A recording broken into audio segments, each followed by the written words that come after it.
जय जगन्नाथ सांग मैंने गौरी नंदिनी आज कहीं खाई ना सकाल होगा मात्र गौरी और नंदिनी हमा डाक आरंभ कर दिखती खाइबार जब टिके डेरी हो जाए ना से बिल्कुल खाती हेले मुझे आउंस देलापर से आराम से खाई दिखती।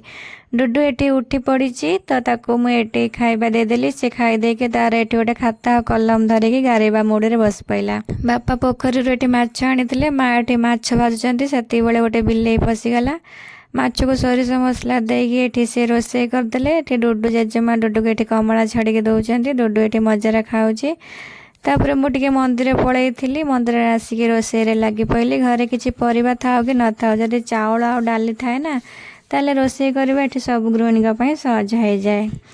दियर आ बापा बिलुर ये आसिक माछ तरकारी और सुखुआ भजा खाऊँ खाई से कहले बढ़िया होली से गाँ को गोटे दहीबरा बोला आसला डुडू ये दौड़ी आसिक मत कहला मामा दहीबरा खाइबी तो ताको ये मुझे दहीबरा देदेली घर एमती छोट मोट कम करू करू केते संज होगला मुझे जापारे।